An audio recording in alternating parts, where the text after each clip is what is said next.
Assalamualaikum warahmatullahi wabarakatuh. Alhamdulillahilladzi hadana li hadza wa ma kunna linahtadiya laula an hadanallah. Asyhadu an la ilaha illallah wahdahu la syarikalah wa asyhadu anna Muhammadan abduhu wa rasuluh. Allahumma salli wa sallim ala nabiyyina Muhammad wa ala alihi wa sahbihi wa man wala, amma ba'd. Para jamaah yang dirahmati Allah, alhamdulillah pagi ini kita bisa bertemu lagi, dan kita selalu berharap mudah-mudahan pertemuan-pertemuan kita, termasuk pertemuan kita pada pagi hari ini, benar-benar menjadi pertemuan yang mendapatkan ridho dari Allah Subhanahu wa Ta'ala. Amin. Para jamaah yang dirahmati Allah, kemarin siang saya kebetulan berkhutbah di sebuah masjid.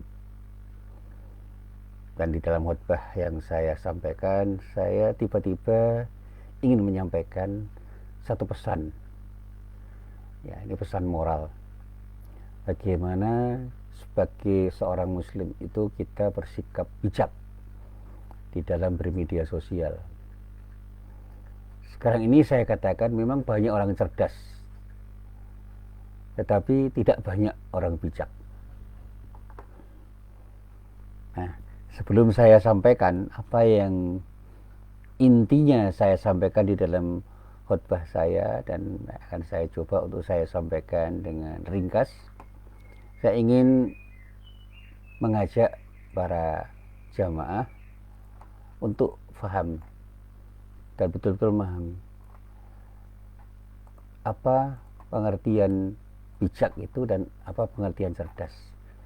Menjadi cerdas itu penting, tetapi bagaimana kita bisa lebih cerdas di dalam hidup ini sehingga kecerdasan kita itu mengalir menjadi sikap bijak.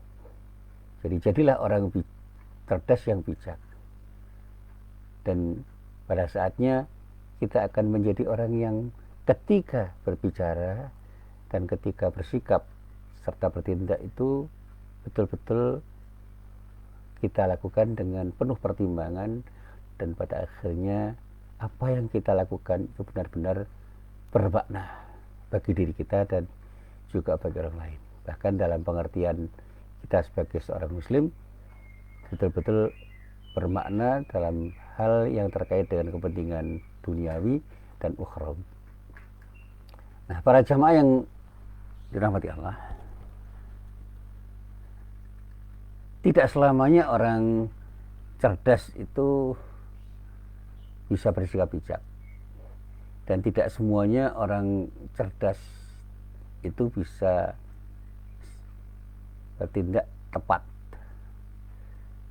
Tidak semua orang yang cerdas mampu menerapkan nilai-nilai bijak, terutama mengenai kemampuannya sendiri, seperti yang diungkapkan oleh para pakar psikologi yang betul-betul bisa memilah antara pengertian cerdas dan bijak dalam beberapa klasifikasi. Ada 8 hal yang bisa kita pahami ketika para psikolog itu membedakan orang cerdas dan orang bijak. Yang pertama, orang cerdas itu memang bisa merespon informasi dengan cepat. Dia cepat tahu dan cepat bisa menginformasikan apa yang dia tahu. Jadi kecepatannya luar biasa, tapi belum tentu tepat di dalam menyikapi informasi dan memberi informasi.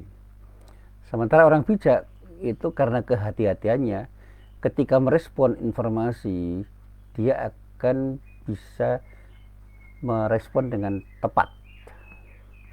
Ketika ada informasi datang, orang cerdas biasanya akan mencerna dan langsung merespon informasi itu secara cepat.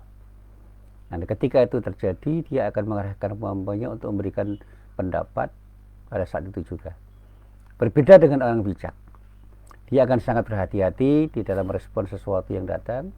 Meskipun dia punya pendapat, dia tidak akan serta-merta mengumbar pendapatnya sebelum dia yakin bahwa informasi itu benar-benar sudah bisa dipertanggungjawabkan melalui proses pemikiran yang matang, apalagi ketika menyampaikan informasi itu kepada semua orang. Nah, terkait dengan media sosial, tentu saja kita seringkali menerima informasi dan seringkali kita juga memviralkan informasi itu kepada banyak orang. Nah, kalau kita ingin bersikap bijak, hati-hatilah di dalam menerima informasi itu.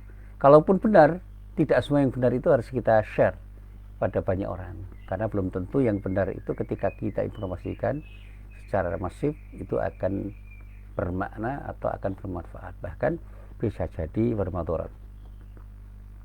Nah, orang yang cerdas itu cenderung sombong. Jadi orang yang cerdas itu biasanya cenderung sombong atau tinggi hati dan terlalu percaya diri. Nah, sementara itu orang yang bijak itu selalu berusaha rendah hati dan terus belajar dan belajar.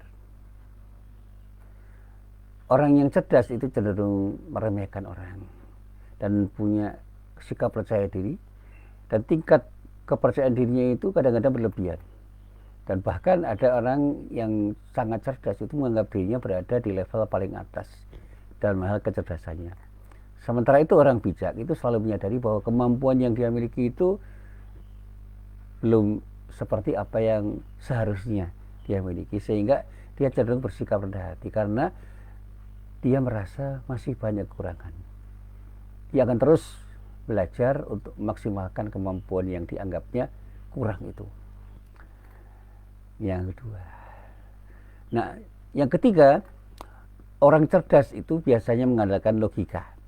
Sementara orang bijak itu bukan hanya logika saja yang dia gunakan, tapi dia benar-benar melandaskan apa yang dia lakukan itu berdasarkan perasaan dan intuisinya. Kalau dalam bahasa tasawuf, dia betul-betul memakai hati.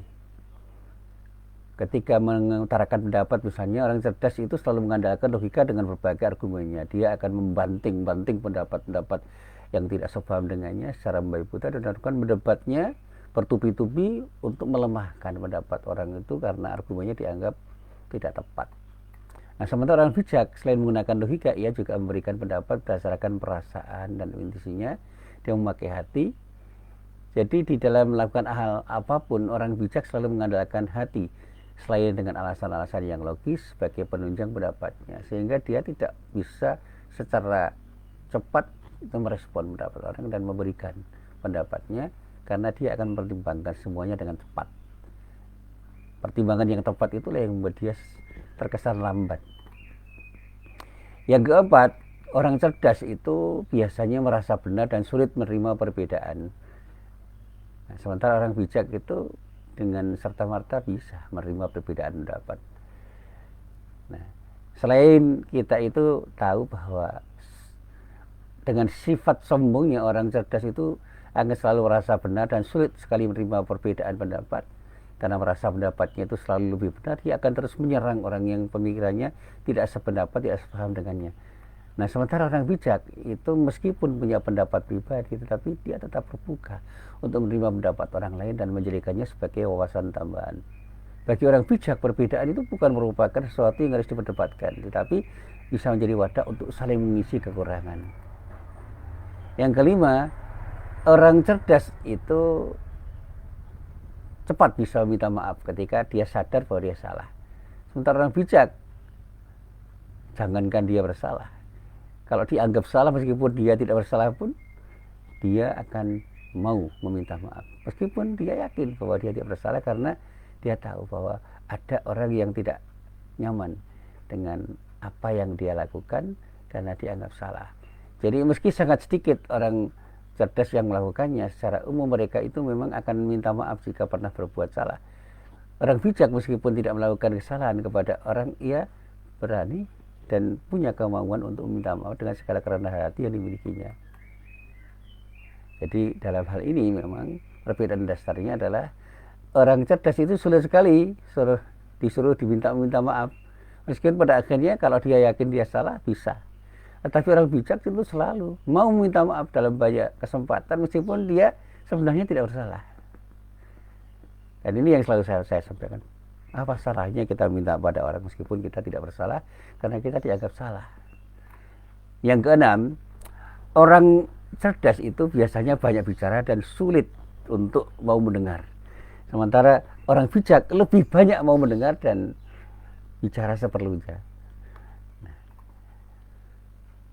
Sudah pasti ya, orang cerdas itu biasanya memang akan lebih banyak mempekerjakan mulutnya daripada telinganya. Ia akan lebih banyak berbicara dan cenderung mengoceh dalam bahasa sehari-hari daripada harus mendengarkan pendapat orang.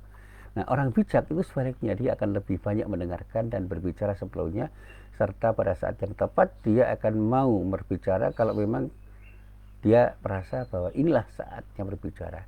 Jadi itu perbedaan mendasar antara orang cerdas dan orang bijak bisa dilihat dari seberapa sering mereka menggunakan mulut dan telinga masing-masing. Yang ketujuh, orang yang cerdas itu biasanya cepat menyelesaikan masalah. Sementara orang bijak itu tidak hanya cepat menyelesaikan masalah, tetapi bahkan bisa mencegah terjadinya masalah. Saat terjadi masalah, biasanya orang cerdas itu akan bisa menyelesaikan masalah dengan segenap kemampuannya yang dimiliki. Sementara orang bijak itu berpikir jauh dan tidak melakukan hal-hal yang bisa memicu penyebab terjadinya masalah. Orang-orang cerdas itu piawai menyelesaikan masalah. Sementara orang bijak itu pantang mencari dan membuat masalah.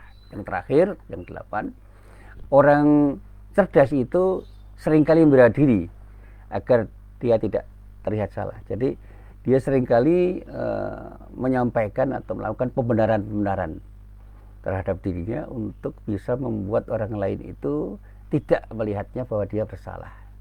Nah, pembelaan diri itu bisa dilakukan dengan cara yang bermacam-macam, termasuk berargumen dengan logika-logika tertentu atau dengan cara-cara tertentu, dengan argumen-argumen yang dicari-cari. Dan sementara orang bijak itu mampu bersikap rendah hati dan bisa mengakui kesalahannya.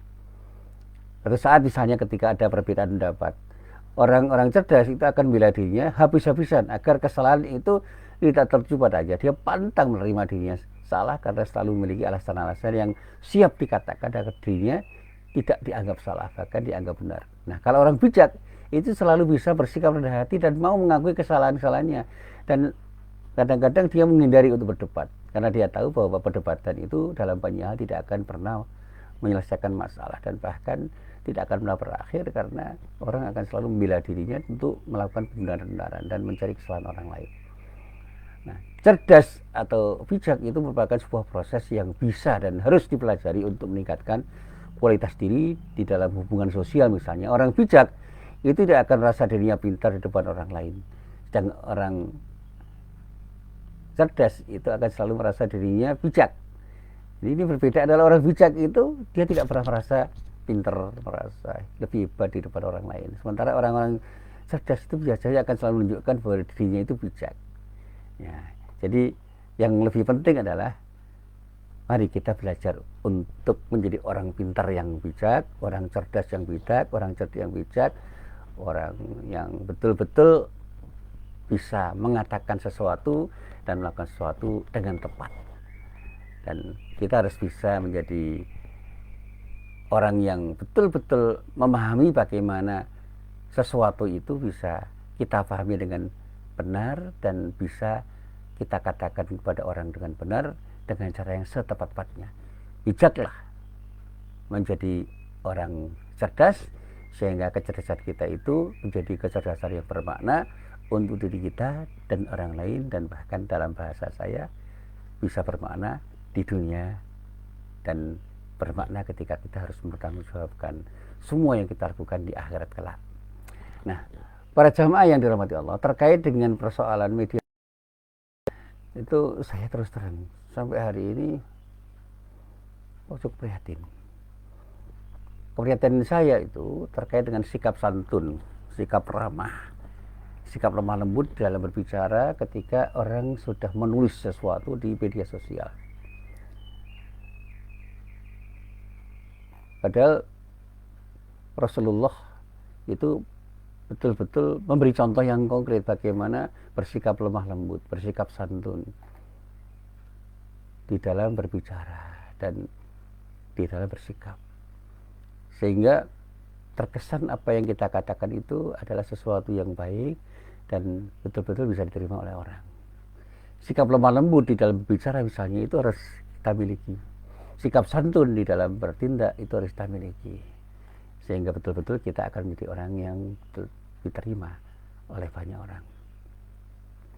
Nah, ada sebuah ayat yang kemarin saya sampaikan di dalam khutbah, yaitu ayat yang terdapat di dalam surat Thaha. Yang di dalam ayat itu Allah berfirman, a'udzubillahi minasyaitonirrajim, faqula lahu qawlan layyina la'allahu yatadzakkaru ayyakhsha.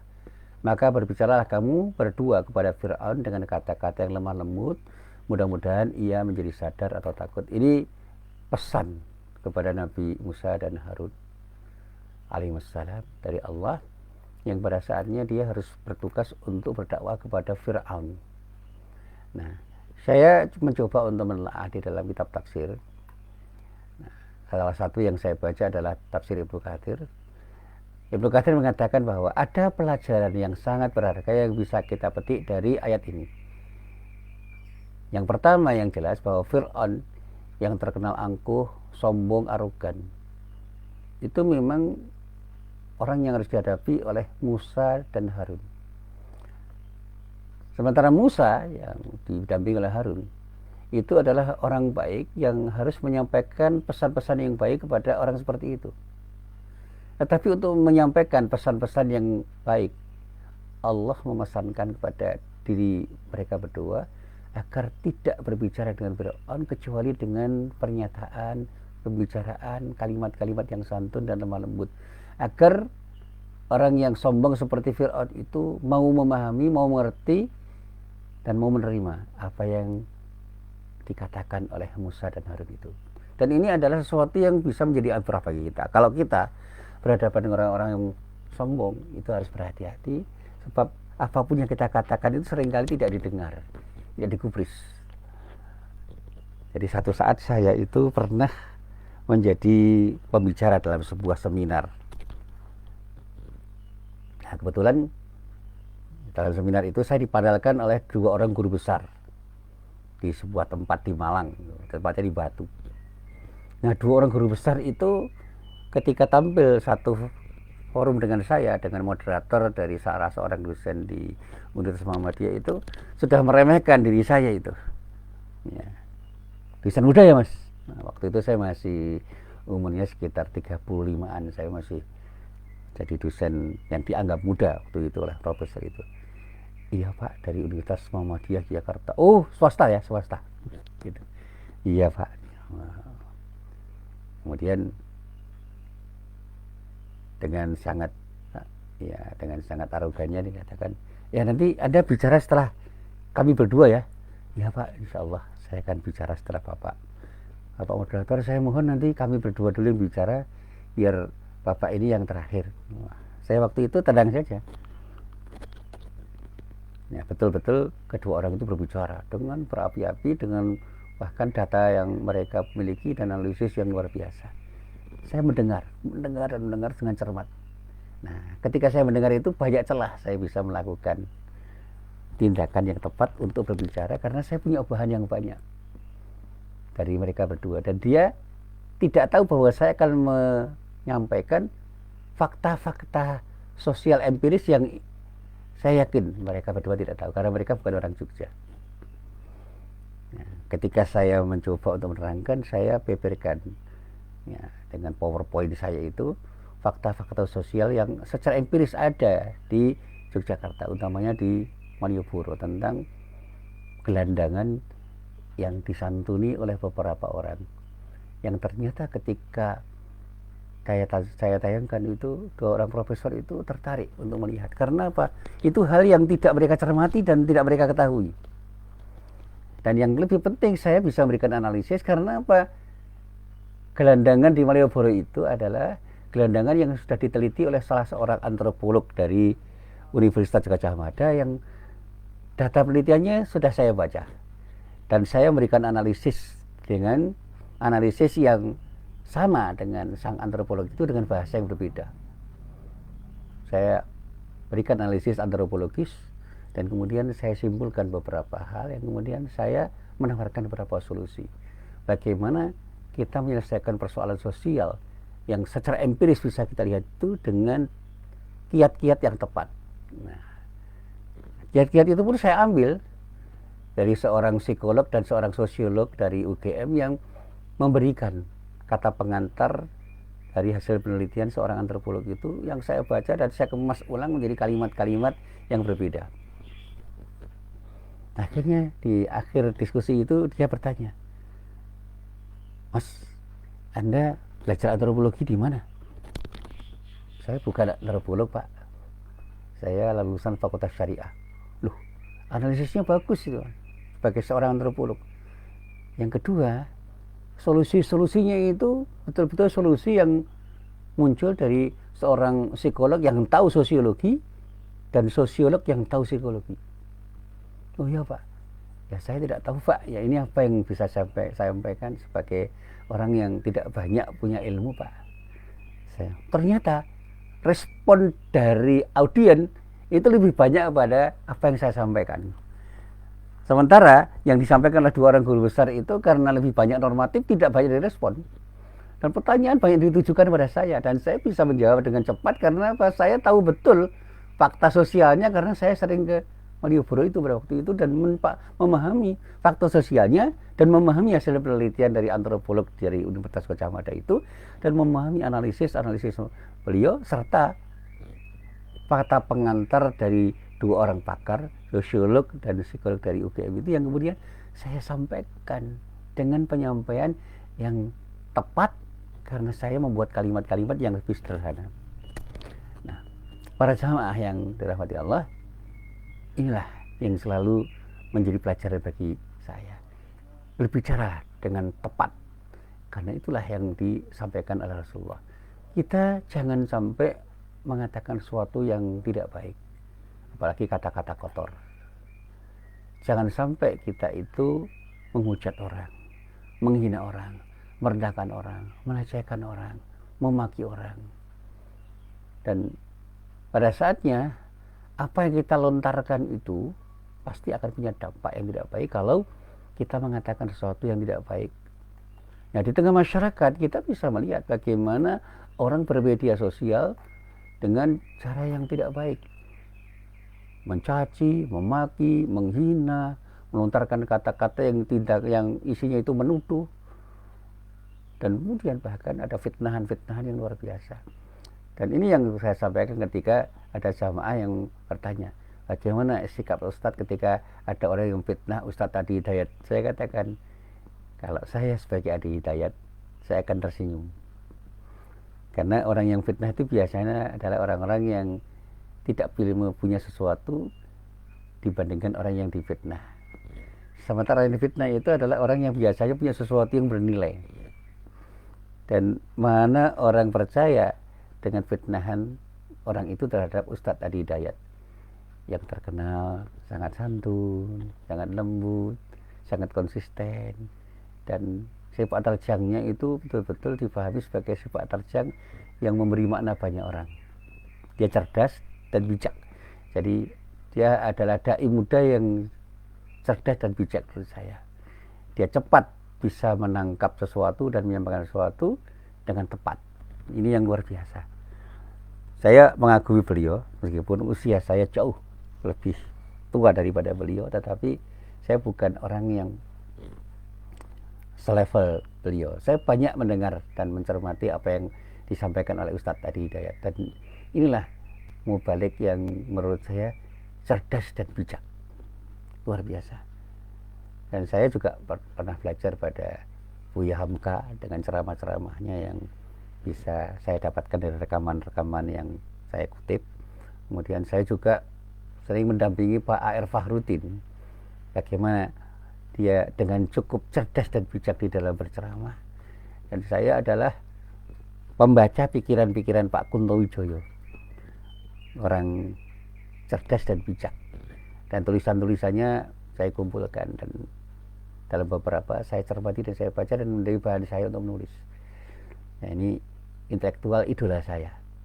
Bahwa beliau punya kekurangan itu pasti, tetapi di antara kelebihan Pak Kunto itu adalah jujur dalam berkata-kata dan santun di dalam berkata-kata, sehingga ketika menulis pun dia nulis dengan kejujurannya dan sikap bijaknya terlihat ketika menulis, sehingga ilmunya itu mengalir menjadi sesuatu yang ketika kita baca itu akan menginspirasi dalam banyak hal.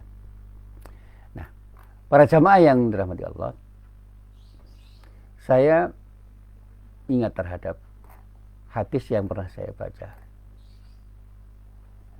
Ada sebuah hadis yang diriwayatkan oleh Imam At-Tirmidzi dari sahabat Abdullah bin Mas'ud. Rasulullah itu dikatakan pernah menyatakan, laisal mu'minu bit-ta'ani walal la'ani walal fahishi walal badi. Orang yang beriman itu bukanlah orang yang suka mencela, suka melaknat dan bertindak keji, dan bukan pula orang yang omongannya kotor. Jadi kalau mengaku orang yang beriman masih suka mencela orang, suka mengutuk orang, suka berkata kotor, dan bahkan berbuat sesuatu yang keji, wah, itu jangan pernah mengaku mukmin lagi. Karena bukan seperti itu pribadi mukmin itu. Manusia yang suka mencela, mengutuk, mengejek, dan berkata keji itu bukan tipe manusia beriman. Sehingga Rasulullah mengecam dalam sebuah hadis yang lain di dalam Sahih Muslim dari Abu Hurairah. Beliau bersabda, inni lam ub'ats la'anan wa innama bu'itsu rahmah. Sesungguhnya aku ini tidak diutus sebagai tukang melaknat, tetapi diutus hanya sebagai rahmat.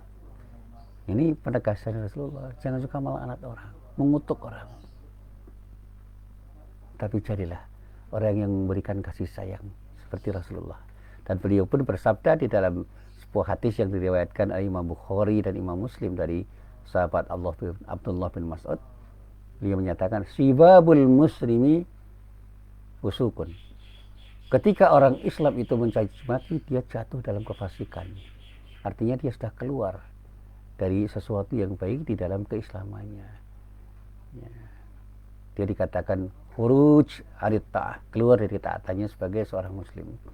Bahkan dalam riwayat lain dikatakan al-mustabbani syaitanani yatahatarani wa yatakalabani. Dua orang yang saling memaki itu seperti dua setan yang saling menjatuhkan dan mendustakan lawannya. Bahkan di dalam hadis yang lain yang diriwayatkan oleh Abu Dawud, Jabir bin Abdullah itu menyatakan bahwa dia itu pernah meminta kepada Rasulullah, ya Rasulullah, ya had. Jadi dia mengatakan, ya Rasulullah, buatlah ikatan perjanjian denganku.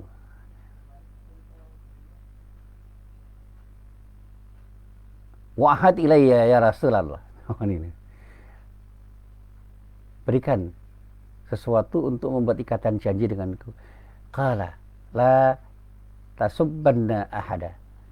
Rasulullah mengatakan, jangan sekali-kali kamu memaki orang. Qala fama sababtu ba'dahu hurran wala abdan wala ba'iran wala syatan. Dan kemudian Jabir bin Abdullah menyatakan, sejak saya itu mendengar nasihat Rasulullah itu, sejak itu pula aku tidak pernah memaki orang lain, baik ia berstatus merdeka atau hamba saya. Bahkan saya tidak pernah memaki-maki unta dan kambing saya. Jadi unta dan kambing saja sudah lepas dari makian dia, apalagi orang. Oleh karena itu, kalau Anda itu sekarang masih suka memaki, mencaci, mengatakan kata-kata yang kotor, apalagi fitnah orang di media sosial, bertobatlah. Itu dosa besar.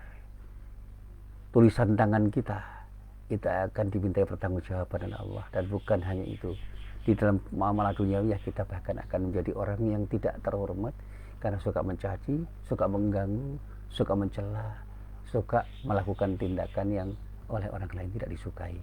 Jadilah orang yang berkata santun, sopan, dan ramah, sehingga apa yang kita lakukan dan kita katakan itu benar-benar bermakna positif, dan insya Allah kita pun akan dicintai orang karena cinta kita kepada orang. Cintailah semua orang agar orang pun bisa mencintai kita dan mau mencintai kita. Berikan yang terbaik pada semua orang agar orang pun mau memberikan yang terbaik untuk diri kita. Inilah cara kita di dalam bermuamalah yang terbaik, termasuk di dalam bermedia sosial. Jadi mari kita bermedia sosial dengan cerdas dan bijak. Insya Allah dengan cara itu kita akan menjadi orang yang memberi manfaat, bukan hanya untuk diri kita, tetapi juga kepada banyak orang. Dan insya Allah apa yang kita lakukan itu akan mendapatkan ridho dari Allah Subhanahu wa Ta'ala. Amin. Assalamualaikum warahmatullahi wabarakatuh.